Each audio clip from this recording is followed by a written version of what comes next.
Sintam saudados todos os participantes. Eu chamo-me Isabel Samuel Vilanculo, da Universidade Sávio, Moçambique. O título do nosso trabalho é Quem é a pessoa humana na era da inteligência artificial? Dignidade, comunidade e sabedoria à luz da encíclica magnífica Humanitas, reflexões a partir de uma experiência de extensão universitária inspirada na filosofia Ubuntu em escolas de Inhambane. A tese que orienta o nosso trabalho é: o verdadeiro desafio da inteligência artificial não é apenas tecnológico, mas antropológico. Quanto mais é o poder técnico, maior é a necessidade de compreender e salvaguardar a pessoa humana. A minha reflexão parte de uma pergunta que, embora seja muito antiga, adquire hoje uma nova urgência. Quem é a pessoa humana na era da inteligência artificial?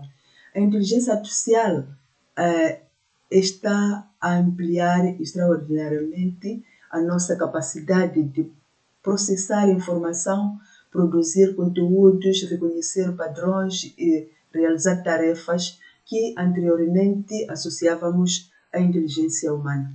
Mas é precisamente diante desta expansão tecnológica que considero necessário regressar à questão antropológica. Se determinadas capacidades humanas podem ser reproduzidas por sistemas artificiais, será que estas capacidades são suficientes para definir aquilo que somos? É a partir desta questão que desenvolvo a reflexão, colocando em diálogo a filosofia Ubuntu, a tradição personalista, a educação e o horizonte ético de Magnífica Humanitas, tendo como ponto de partida uma experiência de extensão universitária realizada em unidades, em escolas de Inhambane. Assim, o nosso primeiro passo é compreender por que razão a inteligência artificial nos obriga a regressar à pergunta sobre a pessoa humana. A inteligência artificial modifica profundamente a nossa relação como seres cognoscentes. O trabalho, a comunicação e a própria compreensão da inteligência. Hoje, sistemas artificiais conseguem realizar determinadas operações que tradicionalmente associávamos às capacidades humanas. Mas aqui surge uma distinção que considero fundamental. Capacidade funcional não é o mesmo que condição pessoal.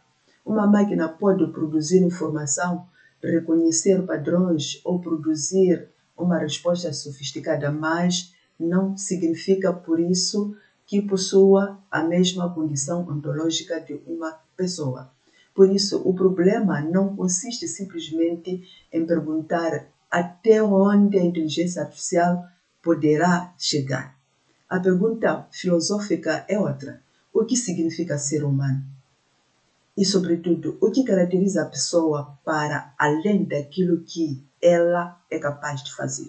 É aqui que a IA funciona como uma provocação filosófica. Ela obriga-nos a distinguir entre desempenho e dignidade, funcionalidade e pessoa, aquilo que fazemos e aquilo que somos.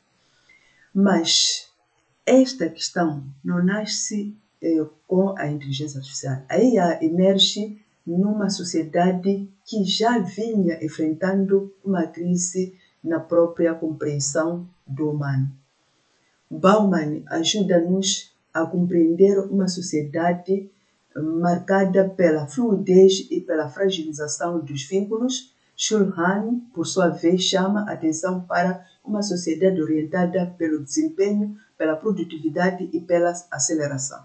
Neste contexto, existe o risco de uma pessoa, o risco de a própria pessoa começar a ser avaliada segundo aquilo que produz, segundo a sua eficiência e o seu desempenho. É precisamente aqui que Munir e Rigaud nos ajudam a deslocar a reflexão. Para a mulher, a pessoa não é um indivíduo isolado, nem uma simples unidade funcional. É liberdade, é relação, é comunicação, é compromisso. Ricoeur aprofunda essa compreensão através da identidade, do reconhecimento e da responsabilidade. Assim começamos a passar da pergunta o que a pessoa faz para uma pergunta mais profunda: quem é a pessoa? E essa passagem é decisiva para pensar em inteligência artificial. Quem é a pessoa?